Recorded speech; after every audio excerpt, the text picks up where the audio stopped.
नमस्कार विद्यार्थी मित्रांनो, तुमचं स्वागत आहे यशोदा अकॅडमीमध्ये.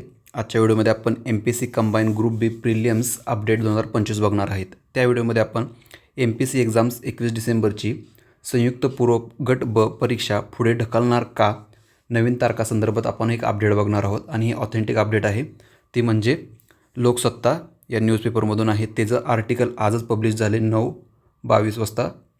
ठीक आहे, याचं आर्टिकल पब्लिश झालं होतं, त्याचेच तुम्हाला मी अपडेट देणार आहे. ठीक आहे, तर चला सुरुवात करूया आजच्या व्हिडिओला. आणि हा व्हिडिओ नक्की शेवटपर्यंत बघा. शेवटी मी सांगितलेलं आहे नक्की एक्झाम पुढे जाणार आहे की नाही, 100% ऑथेंटिक सांगितलेलं आहे. ठीक आहे, त्यामुळे व्हिडिओ नक्की शेवटपर्यंत बघा.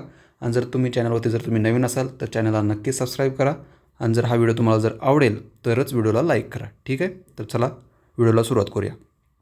तर सर्वात प्रथम बघूया नागपूरमध्ये. ठीक आहे, नागपूर खंडपीठाने काल निर्णय दिला होता, त्याचं आपण कालच एक व्हिडिओ बनवली होती, ती चॅनलवर तुम्ही बघितली असेल. ठीक आहे, तर नगरपालिका आणि नगरपंचायतीचे 2 आणि 22 डिसेंबरला होणाऱ्या मतदानाची मतमोजणी एकत्रित 21 डिसेंबरला होणार आहे. ठीक आहे, हे बघितलं आपण का. तर महाराष्ट्र लोकसेवा आयोगातर्फे MPSC महाराष्ट्र गट ब अराजपत्रित सेवा संयुक्त पूर्व परीक्षा 21 डिसेंबरला होणार आहे. जिल्हा पातळीवर परीक्षेची संपूर्ण जबाबदारी ही जिल्हाधिकारी आणि महसूल विभागाकडे असते. जिल्हाधिकाऱ्यांसह महसूल विभागातील सर्व कर्मचारी 21 डिसेंबरला मतमोजणीत व्यस्त असणार आहे, बिझी असणार आहेत. ठीक आहे, त्यामुळे 21 डिसेंबरची संयुक्त पूर्व परीक्षा होणार की पुन्हा पुढे ढकलली जाणार असा संभ्रम विद्यार्थ्यांमध्ये निर्माण झालेला आहे.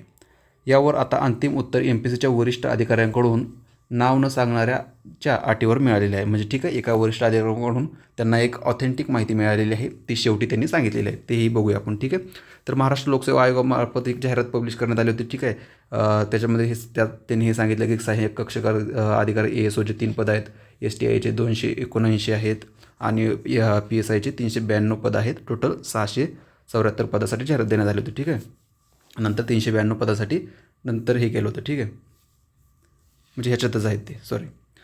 सुरुवातीला संयुक्त गट ब 2025 परीक्षा ही 9 नोव्हेंबरला होणार होती. आधीच परीक्षा कालच्या आर्टिकलमध्ये सांगितलं होतं की वरिष्ठ अधिकाऱ्यांनी सांगितलं होतं की आधीच परीक्षा पुढे ढकलण्यात आल्या, त्यामुळे काही अजून फिक्स नाही आहे परीक्षा पुढे ढकलण्याबाबत. मात्र महाराष्ट्राच्या काही भागात असलेल्या पूर परिस्थितीमुळे राज्यसेवा परीक्षा पुढे ढकलण्यात आली आणि ती परीक्षा नोव्हेंबर महिन्यात झाल्याने त्याचा परिणाम संयुक्त पूर्व परीक्षेवर झाला. त्यानंतर 21 डिसेंबरला संयुक्त परीक्षेचा घेण्याचा निर्णय झाला. म्हणजे आधी 9 नोव्हेंबर तारीख होती, त्याच्यानंतर 21 डिसेंबर झाली. ठीक आहे,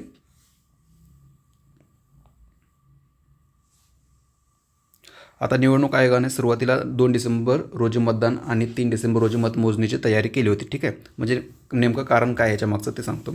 मात्र न्यायालयीन खटल्यांचा पेच निर्माण झाल्याने तेथील मंगळवारी होणारी काही पालिकांमध्ये निवडणूक 20 डिसेंबरला होणार आहे.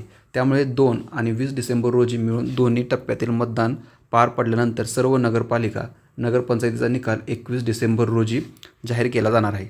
या संदर्भात मुंबई उच्च न्यायालयाच्या नागपूर खंडपीठाने आदेश दिलेले आहेत. ठीक आहे, नागपूर खंडपीठाने आदेश दिलेत.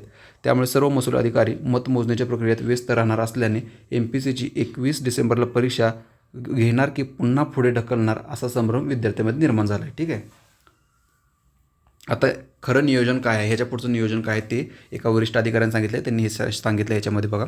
एकाच दिवशी परीक्षा व मतदान मोजणी असल्याने परीक्षा घेणे कठीण जाणार आहे. परीक्षेसाठी मोठ्या प्रमाणावर मनुष्यबळ हवे असते. ठीक आहे, म्हणजे सर्व यंत्रणा लागते, म्हणजे ते इन्व्हिजिलेटर असू द्या किंवा पोलीस अधिकारी वगैरे तिकडे एक्झाम सेंटरवर लागतात. तसेच खाजगी मनुष्यबळ घेता येत नाही. ठीक आहे, खाजगी मनुष्यबळ घेता येत नाही. संपूर्ण भार हा जिल्हाधिकारी कार्यालयावर असतो. मात्र महसूल अधिकारी मतमोजणीमध्ये व्यस्त राहणार आहेत. त्यामुळे परीक्षा पुढे ढकलल्याशिवाय पर्याय नाही. ठीक आहे, म्हणजे 100% परीक्षा ही पुढे जाणार आहे. नवीन तारखेचा शोध, ही महत्त्वाची बातमी आहे. नवीन तारखेचा शोध सुरू असल्याचे आयोगातील एका सदस्याने सांगितले. ठीक आहे, म्हणजे नवीन तारखेचा ते शोध घेत आहेत.